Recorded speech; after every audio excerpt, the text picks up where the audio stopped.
Berjumpa kembali di podcast paling oke dialog kesehatannya di Studio Mini Dinas Kesehatan Kabupaten Baritokwala.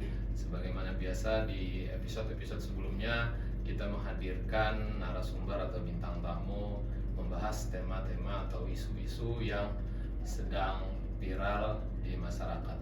Dan tentunya juga pada hari ini saya tidak sendiri, ditemani oleh bintang tamu kita, yaitu Ibu Hasni Mufia SKM. Selamat siang Bu Hasni. Siang. Kabarnya? Alhamdulillah sehat. Iya.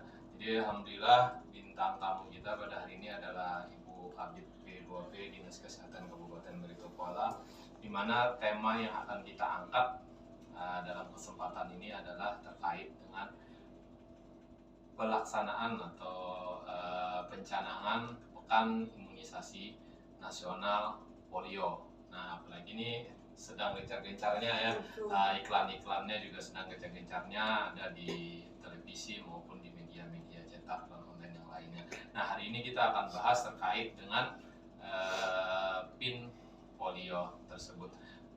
Baiklah, tanpa berlama-lama kita langsung membahas tentang PIN polio ini, Bu.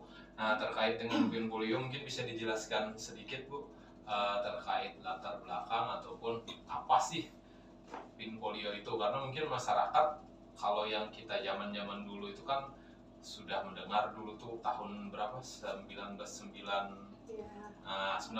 lah ada bebas polio. Kok sekarang muncul lagi? Iya, mungkin persilakan kepada Ibu Hasni. Baik, terima kasih Mas Bakti sebelumnya. Jadi polio itu ya biasa disebut poliomielitis, itu merupakan salah satu infeksi penyakit yang sifatnya sangat menular. Dia itu disebabkan oleh virus polio, yang mana virus polio ini bisa merupakan virus polio yang liar ataupun mutasi. Jadi dia ini ada tiga jenis, yaitu tipe 1, tipe 2, juga ada tipe 3.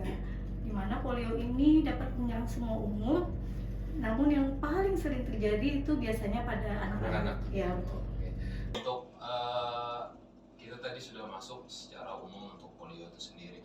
Nah, untuk cara penularannya, Bu Hasni, cara penularannya itu. Jadi kalau polio ini penularannya melalui rute fekal oral ya istilahnya, lewat mulut. Lewat mulut ya. Iya, terutama di daerah sanitasi yang punya lingkungannya yang jelek ya atau buruk gitu, sehingga menyebabkan penularan virus polio itu melalui makanan yang terkontaminasi oleh tinja atau feses yang sudah tertular sama si virus polio ini. Oh, jadi bisa melalui feses yang mengalir lewat air. Betul, iya.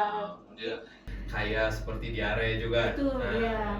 Jadi menularnya lewat mulut. Jadi melalui makanan atau minuman yang sudah terkontaminasi oleh virus itu tadi. Betul. Nah, untuk dampaknya sendiri, Bu Hasni, untuk polio ini seperti apa?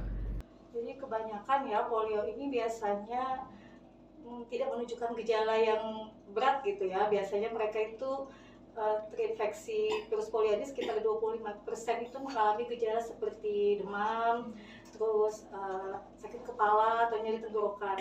Nah, 1% diantaranya itu yang dapat mengalami yang namanya kelumpuhan. Dan kemudian parahnya lagi itu bisa juga dapat mengakibatkan kematian. Sekitar 5-10% dari kelumpuhan dari mereka yang mengalami kelumpuhan itu dapat mengakibatkan terjadinya kematian. Nah, jadi itu para pendengar bahwa polio ini merupakan salah satu penyakit yang berbahaya ya, khususnya menyerang anak-anak. Ya, biasanya itu kita mengenal kalau misalnya ada orang yang kena polio ini biasanya yang lumpuh, tidak bisa berjalan segala macam, mengalami kerusakan pada sistem saraf di anggota geraknya. Gitu. Nah, terus dulu kan sempat ada Indonesia bebas polio seperti itu. Nah, kenapa sih sekarang diadakan lagi untuk PIN polio itu? Jadi gini ya, Mas Bakti, kemarin itu kan kita mengalami yang namanya pandemi COVID ya. Nah, selama pandemi COVID itu di mana imunisasi rutin kita ini menjadi tidak terlalu optimal gitu pencapaiannya, sehingga mungkin ada kantong-kantong yang tidak terlengkapi imunisasinya, sehingga memunculkan kembali adanya virus polio ini. Untuk di Indonesia sendiri sudah Iya, sudah ada kasusnya. Jadi mulai dari Aceh itu ada, kemudian di daerah Jawa Barat, Jawa Tengah, terakhir ini yang paling banyak terjadi di Papua juga ada. Jadi untuk dari di Kalimantan Selatan kalau sendiri, di Kalsel kita saat ini belum ada laporan. mudah-mudahan tidak ada Mudah-mudahan ya. tidak ada. Mudah-mudahan tidak Iya. ada. Nah itu tadi mungkin latar belakang kenapa PIN polio ini kembali Iya, dilaksanakan. betul. Nah kembali lagi ke PIN polio, berarti kan ini kita untuk PIN polio di Kabupaten Barito Kuala juga akan dilaksanakan juga nih, Iya, seluruh tentunya. Indonesia Seluruh ya. Indonesia. Seluruh Indonesia. Nah, untuk di Kabupaten Barito Kuala sendiri, Ibu Hasni, itu kapan pelaksanaannya dan kira-kira tempatnya di mana aja? Itu akan dilaksanakan nanti sejak tanggal 23 Juli, 23 Juli. selama 1 pekan sampai dengan tanggal 29 Juli. Nah itu kemudian itu tahap pertama ya, nanti ada dua tahap ada ya. 2 tahap. Nanti tahap kedua itu dimulai di bulan Agustus atau 2 sampai 4 minggu setelah dosis pertama diberikan. Ini perlu diingat kepada para pendengar podcast Dinas Kesehatan Kabupaten Barito Kuala, untuk PIN polio itu sendiri dilaksanakan itu 2 tahap ya, Bu Hasni. 2 tahap, Tahap betul. pertama ini tanggal 23. Ya, Nah, Selasa ini 23 Selasa Juli. ini itu di seluruh kecamatan Seluruhnya se-Kabupaten Kabupaten Barito Barito Kuala. Nah, perlu diingatkan. Nah, terus sasaran. Nah, bagi ibu-ibu nih, sasarannya yang berapa tahun yang harus dibawa untuk PIN polio ini? Ya, jadi sasarannya karena polio ini ya lebih banyak dengan anak-anak. Jadi sasarannya itu di usia 0 sampai 7 tahun. Sampai 7 tahun. Betul. Iya. Jadi 8 tahun kurang 1 hari itu pasti tetap dapat. Masih tetap. Berarti itu kalau sekolah itu kelas 1 SD ya? Masih Kelas 1, kelas 2 mungkin masih kelas 2 mungkin ada masih yang dapat Jadi untuk usia 0 sampai 7 tahun. 7 tahun. Nah, itu tanpa terkecuali itu Ya, tanpa silakan. memandang status imunisasi Iya. sebelumnya. Walaupun dia misalnya imunisasi apapun tetap diberikan. Betul. Diberikan itu. Dan mungkin ada pertanyaan juga, mungkin mumpung ingat nih. Ada efeknya nggak? Maksudnya biasanya kan nih orang tua nih kalau Iya. diimunisasi takutnya katanya panas badan apa segala macam. Untuk polio ini sendiri, Untuk PIN polio ini polio sendiri bagaimana, sampai Bos? sejauh ini sih relatif aman ya. Relatif aman. Betul. Iya. Berarti Tapi kalau misalkan memang si anaknya ada demam, sebaiknya ditunda dulu. ditunda. Ya. Ditunda nanti mungkin beberapa hari setelah kondisinya Betul. Karena kan bagus. ini sepekan ya, Iya, jadi masih ada waktu beberapa waktu. hari. Misalnya lewat dari minggu itu, Nanti teman-teman juga ada sweepingnya. ada sweeping. Nanti dilakukan pendataan ulang dan Betul dilakukan ya. imunisasi ulang. Sedikit lagi ya Mas Iya, Bakti ya. silakan. Dan jangan lupa kalau imunisasi PIN polio ini gratis ya. Gratis. Perlu digarisbawahi. Gratis. Ya. Nah, untuk tempatnya sendiri harus kemana? Apakah di posyandu? Apakah harus dibawa ke puskesmas atau ke sekolah, Ibu Hasni? Ya, jadi kita ini ada pos-pos PIN-nya yaitu di posyandu, juga ada PAUD, di TK, bahkan di SDMI sederajat juga ada. Oh, itu kalau misalnya di sekolah itu per jadwal kah atau setiap hari kah atau menunggu petugas datang atau seperti apa? Biasanya dari masing-masing puskesmas itu ada jadwalnya sudah tersendiri, terjadwal gitu. di masing-masing. Ya. Jadi kalau misalnya yang di masyarakat bisa ke posyandu. Betul.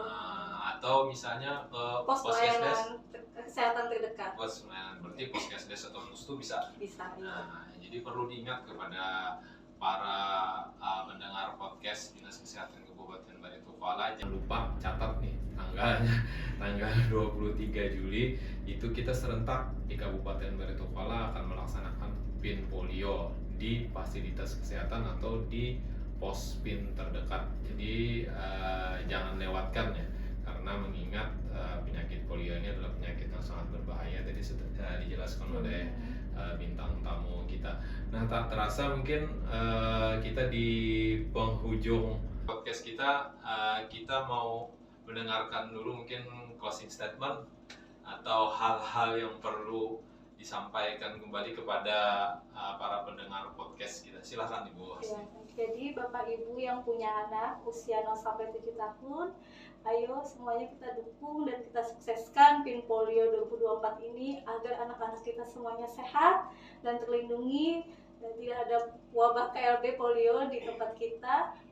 Mudah-mudahan ini semua menjadi ikhtiar bagi kita semua supaya kita semua terlindungi dan sehat. Amin ya rabbal alamin. Nah, untuk mengakhiri statement closingnya hari ini, ada tagline ya yang supaya lebih semangat lagi kita dalam mensukseskan PIN polio ini.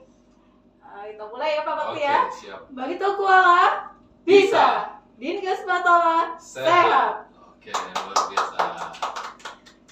Nah, tanpa terasa poin-poin penting tadi sudah disampaikan oleh Ibu Hasni Mutia SKM selaku Kabid D2P Dinas Kesehatan Kabupaten Barito Kuala, dan tentunya himbauan dari beliau tadi, ayo kepada Bapak Ibu sekali lagi yang punya anak usia 0 sampai 7 tahun untuk sama-sama kita berikhtiar untuk memberikan tetesan PIN polio kepada anak-anak kita. Sekali lagi jangan takut dan khawatir untuk membawa anak-anak Bapak Ibu ke pos PIN atau fasilitas kesehatan terdekat, karena insya Allah kita akan dilayani secara oleh petugas-petugas kita, dan yang lebih penting tadi gratis. Atau adakah yang dibawa Ibu Hasni? KTP kah atau apakah kelengkapan? Tidak ada, berarti langsung datang. Oke. Mungkin itu tadi perbincangan kita pada hari ini, dan kami ucapkan terima kasih kepada Ibu Hasni selaku bintang tamu kita pada hari ini yang sudah berkenan hadir. Dan beliau juga baru saja ya di bidang P2 selaku Kabid. Kami ucapkan selamat bergabung kembali di Dinas Kesehatan Kabupaten Barito Kuala, dan tak terasa sudah di ujung perjumpaan kita pada hari ini. Sekali lagi kami ucapkan terima kasih, dan jangan lupa untuk para pendengar podcast Dinas Kesehatan Kabupaten Barito Kuala untuk terus menyaksikan podcast kita di episode-episode selanjutnya, tentu saja dengan bintang tamu dan tema-tema yang tidak kalah menariknya. Mungkin sampai di sini perjumpaan kita. Mohon maaf jika ada salah dan hilaf. Assalamualaikum warahmatullahi wabarakatuh. Salam sehat, sehat dimulai dari saya.